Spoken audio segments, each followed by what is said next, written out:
Bem, pessoal, vamos de BTC na manhã dessa segunda-feira, 17 de outubro, agora na Espanha, meio-dia e 8 no Brasil, 7 e 8 da manhã.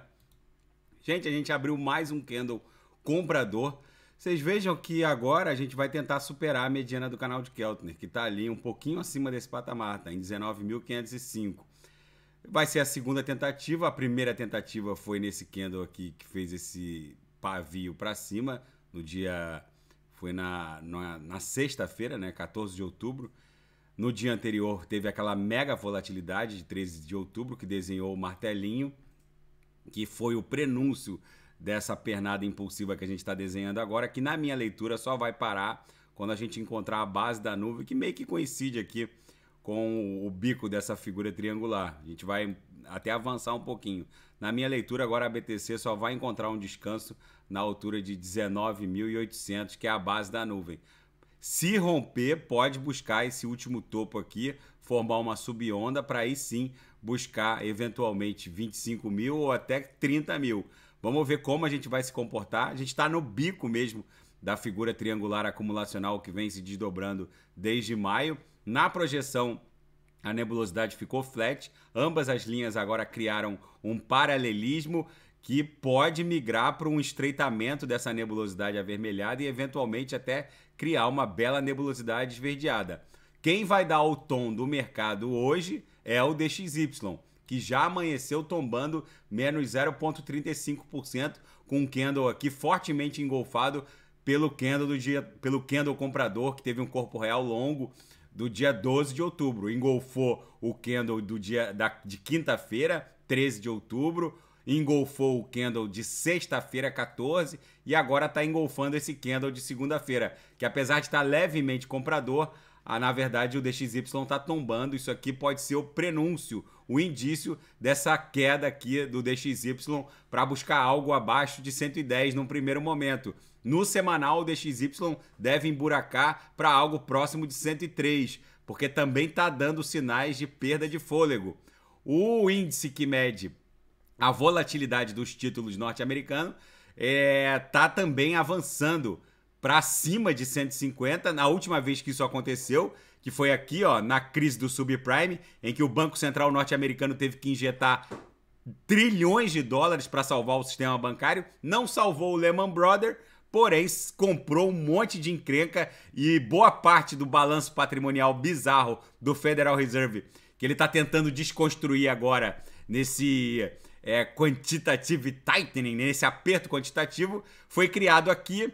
Depois a gente avançou para esse patamar na crise pandêmica e agora nessa mudança de postura do Fed. Então a gente tá na hora do move que mede a volatilidade dos títulos norte-americanos ceder e começar a cair, assim como o DXY, que avançou muito contra as principais divisas do planeta. E se a gente olhar em perspectiva o gráfico da BTC aqui no diário, vocês vejam que a gente está perdendo amplitude movimentacional em todos os indicadores. O squeeze também está com todas as amplitudes movimentacionais bem reduzidas.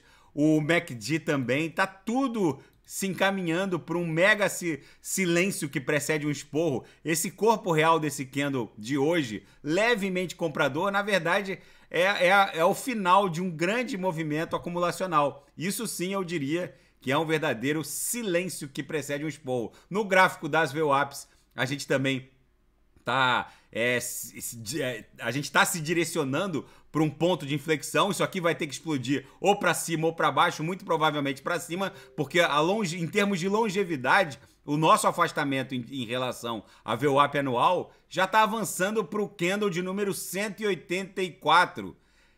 Então são 184 dias afastados da VWAP anual. Vocês podem pegar qualquer período para trás, dificilmente a BTC fica 184 dias longe da VWAP anual. O último afastamento descendente, para vocês terem uma ideia, a gente ficou basicamente 74 candles de um dia afastado da VWAP anual. O último afastamento ascendente, a gente ficou basicamente 64. Ou seja, tá mais do que na hora da BTC voltar a prestar continência aqui para a VWAP anual, que está ali num patamar levemente acima de 26 mil dólares. No intraday, a BTC está didática nesse momento, estressando a upper, mas ela tá um reloginho, lambe a lower, volta para ver o up, lambe a lower, volta para ver o up, lambe a upper, volta para ver o up. Daqui a pouco eu vou ofertar os sinais na sala de sinais, com certeza vão fechar rapidamente, como todos fecharam ontem, justamente porque a BTC está um reloginho suíço. Daqui a pouco vou ofertá-los. E o sistema de identificação digital da Coreia do Sul vai migrar para blockchain, em substituição aos cartões de identificação atuais.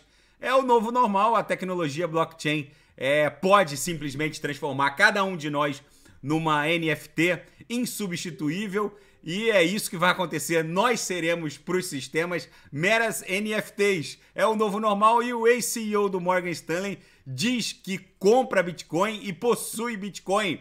Segundo ele, vem uma tempestade perfeita por aí e muito provavelmente o dólar norte-americano não sobreviverá a essa tempestade.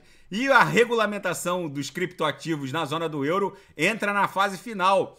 A Comissão do Parlamento Europeu, responsável pelo acordo conhecido como MiCA, que é o Marco Legal dos Criptoativos na zona do euro, entra agora numa fase final para entrar em vigor em 2024. E na seara geopolítica e finanças internacionais, a Europa está preparando um retorno ao padrão ouro global desde a década de 1970.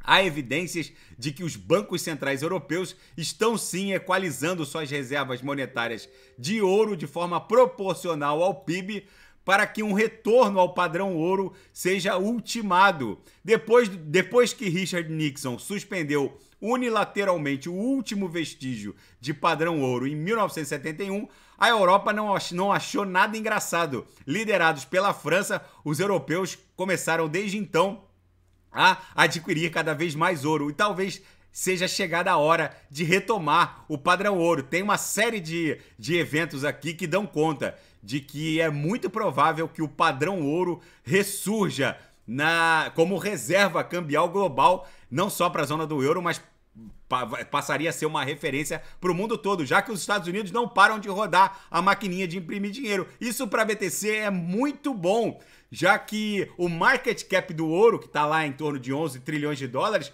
é recorrentemente comparado ao market cap da BTC. E muitos analistas acham que quando a BTC atingir o market cap do ouro, o crescimento vegetativo da BTC, que aí a BTC teria uma cotação ali se aproximando de $1 milhão, é muitíssimo provável que a BTC tenha um crescimento vegetativo proporcional ao ouro. Vamos ver se isso se desdobrando.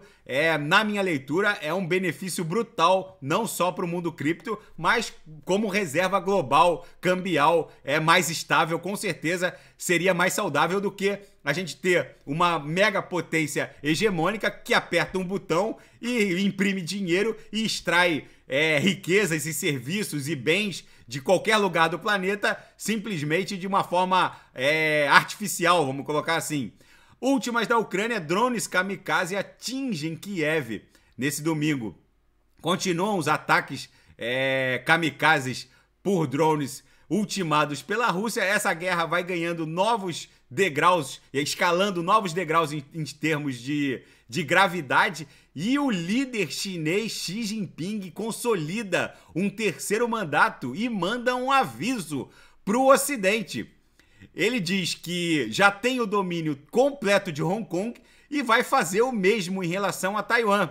Lembrando, gente, que Taiwan é um dos líderes mundiais na produção de semicondutores, principalmente de semicondutores, chips, com transistores de até 5 nanômetros. É uma tecnologia que poucos países dominam completamente. Taiwan tem o domínio dessa indústria, e essa guerra econômico-tecnológica startada pelo Joe Biden, que parece não ver nenhum problema em desafiar Rússia e China de forma concomitante, agora ganha um novo capítulo. Esse terceiro mandato do Xi Jinping foi avalizado pelo Congresso do Partido Comunista Chinês e muito provavelmente vai orquestrar mais um capítulo nessa disputa geopolítica, econômica e agora tecnológica contra o Ocidente. Nas palavras do próprio Xi Jinping, ele vai combater o bullying